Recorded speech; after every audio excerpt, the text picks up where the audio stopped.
Let us pray in the name of the Father, and of the Son, and of the Holy Spirit. Amen. O Jesus, through the Immaculate Heart of Mary, I offer you my prayers, works, joys, and sufferings on this day for all the intentions of your Sacred Heart, in union with the holy sacrifice of the Mass throughout the world, in reparation for my sins, for the intentions of all my relatives and friends, and in particular for the intentions of the Holy Father. Amen. Here are the intentions of the Holy Father for the month of November. For the Pope, we pray for the Holy Father as he fulfills his mission. May he continue to accompany the flock entrusted to him with the help of the Holy Spirit. Our Father, who art in heaven, hallowed be thy name. Thy kingdom come, thy will be done, on earth as it is in heaven. Give us this day our daily bread, and forgive us our trespasses, as we forgive those who trespass against us. And lead us not into temptation, but deliver us from evil. Amen. Hail Mary, full of grace, the Lord is with you. Blessed are you amongst women, and blessed is the fruit of thy womb, Jesus. Holy Mary, Mother of God, pray for us sinners, now and at the hour of our death. Amen. Glory be to the Father, and to the Son, and to the Holy Spirit, as it was in the beginning, is now, and ever shall be, world without end. Amen. My dear friends, as we gather in the presence of the Lord, as we begin this new day, let us thank the Lord first and foremost for the gift of this day. Very often in life, we realize that we experience many things, we get many gifts, but we do not appreciate them. Similarly, when we look back at our lives, right from the time of our birth until now, there may have been numerous blessings, numerous gifts that we have received. But sometimes because of our busy schedule, sometimes because of our carelessness, we often fail to thank the Lord for the blessings, for the graces that we have received. And therefore, as we spend this time with Him in the morning, as we offer this day to the Lord, let us begin with an attitude of gratitude. Let us thank Him for all the things that He has done for us, that He is doing for us, and which He will continue to do for us in the future. And therefore, my friends, let us first and foremost begin by thanking the Lord for the gift of life. Lord, we thank you for giving us this day, a new day, to experience your love, joy, and mercy. We thank you for giving us another opportunity to correct some of our errors and our mistakes. Lord, we also thank you for the various opportunities that you have given us. Opportunities to work on our talents, opportunities to complete some other tasks. Lord, we also thank you for the gift of the people in our lives. We thank you for our parents, friends, relatives, near and dear ones, and all those who play a very important role in our lives. Most importantly, Lord, we thank you for those people who have dedicated their time and energy and have helped us become who we are. It is because of the dedication, of the effort of these individuals that we have become who we are. And therefore, Lord, we ask you that you bless them abundantly. Lord, we also thank you for the numberous experiences that we have had. There have been some very good experiences which we will always cherish. But there have also been experiences that have been difficult, that have not been very easy. And therefore, Lord, we thank you for those experiences as well, because they have taught us a lot in life.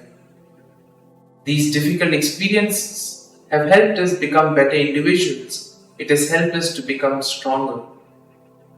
And therefore, Lord, today we offer up to you everything, our difficulties, all our worries, and we place them at your feet.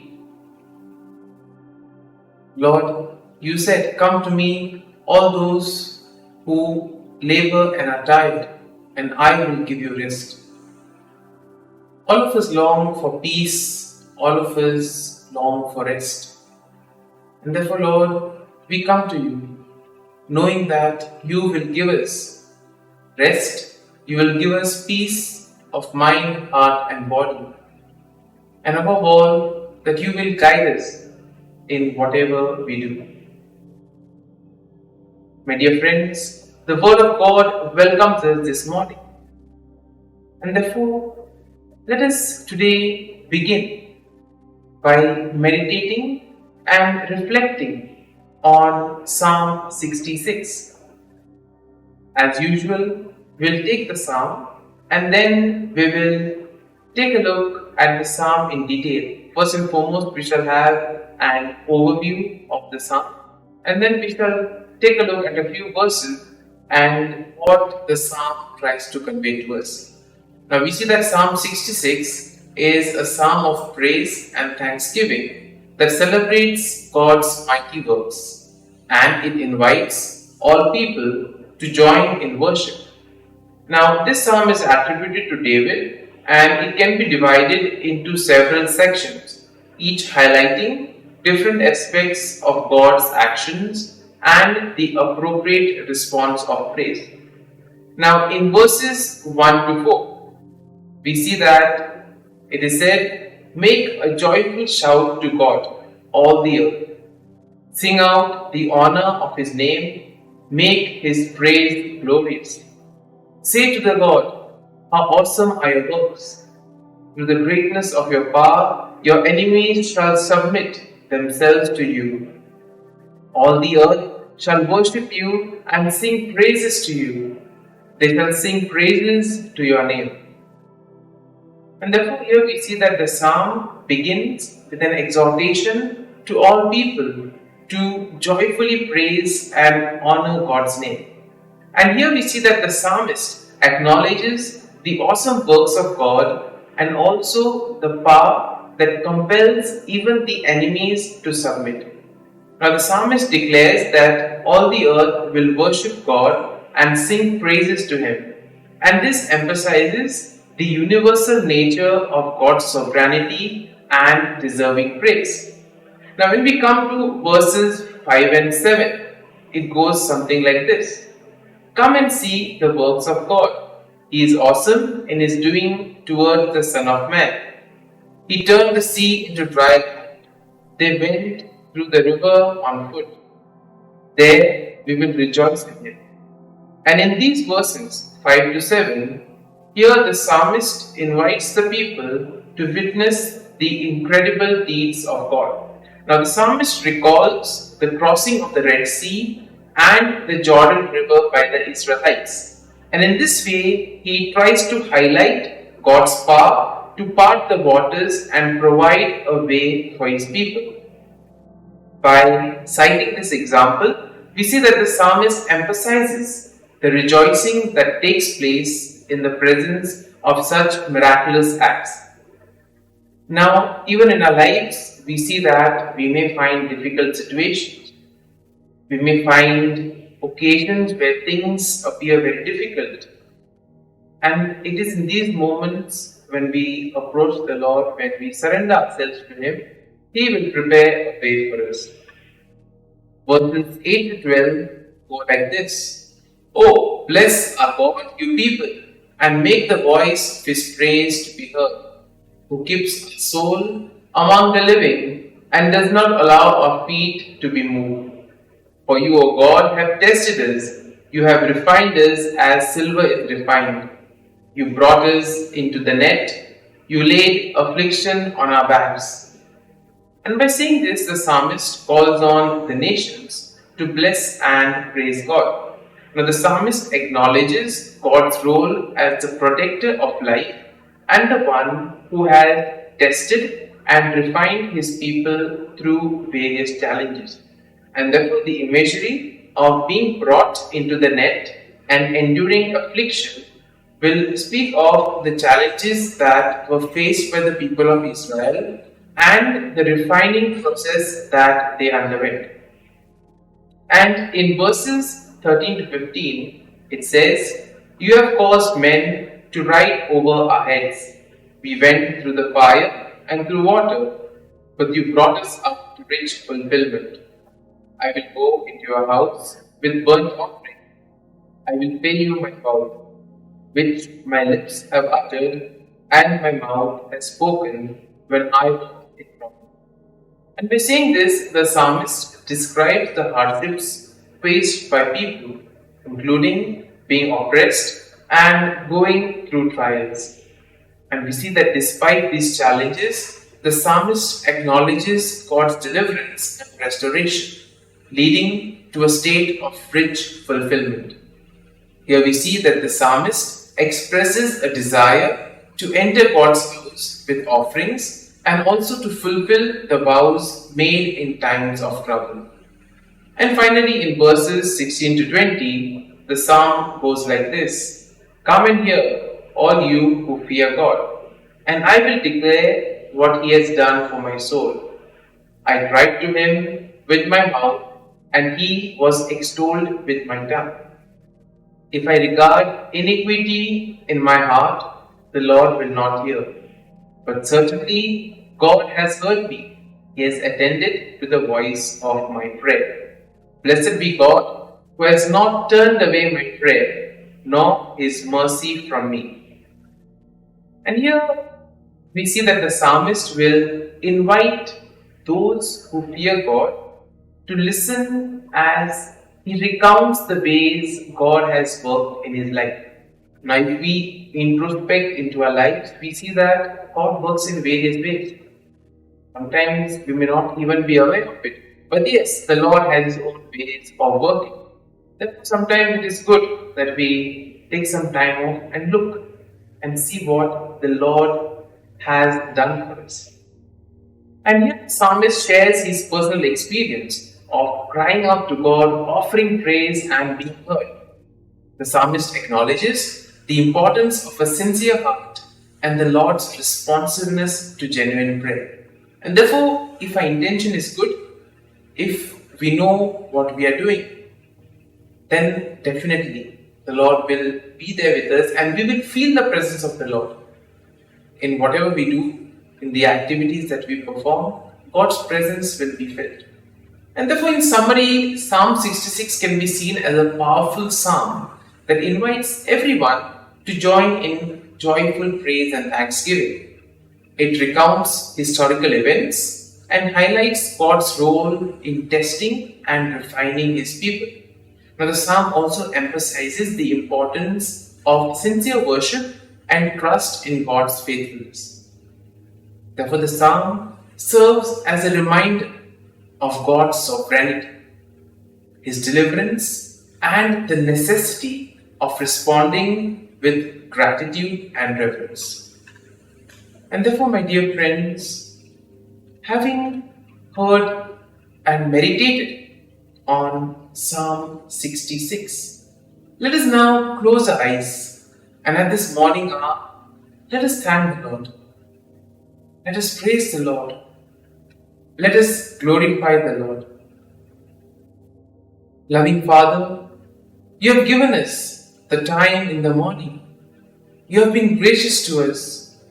You have given us your Son, Jesus Christ, who has cleansed us from our sins. He has taken away all our sins and He has given us new life. Lord, as you have given us the Holy Spirit, we ask you, Lord, to bless us and protect us. For all that you have done for us, Lord, we thank you, we praise you, and we glorify you. You have protected us, Lord, and you have guarded us all through the night. And you have given us this morning hour. For your great love and mercy, O Lord, we thank you, we praise you, and we glorify you. You protect us, O Lord, and you are always there to guide us and to be with us at every step of the way. And therefore, my dear friends, now let us spend a few moments in silence, meditating on this psalm. And let us see what touched us. There may be a verse that we were touched by when we read the psalm. And therefore, let us go back to this verse, let us go back to this word and see how does it apply to me? How can it help me to the will of God and become a better person?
Pray to Saint Michael the Archangel for protection. Saint Michael the Archangel, defend us in battle. Be our defense against the wickedness and snares of the devil. May God rebuke him, we humbly pray. And do thou, O Prince of the heavenly hosts, by the power of God, thrust into hell Satan and all the evil spirits who prowl about the world, seeking the ruin of souls. Amen. Act of Adoration. O Sacrament most holy, O Sacrament divine, all praise and all thanksgiving be every moment thine. Saint Gertrude, prayer for souls in purgatory. Eternal Father, I offer Thee the most precious blood of Thy divine Son, Jesus, in union with the masses said throughout the world today, for all the holy souls in purgatory, for sinners everywhere, for sinners in the universal church, those in my own home and within my family. Amen. May the divine assistance remain always with us, and may the souls of the faithful departed through the mercy of God rest in peace. Amen. Glory be to the Father, and to the Son, and to the Holy Spirit, as it was in the beginning, is now, and ever shall be, world without end. Amen.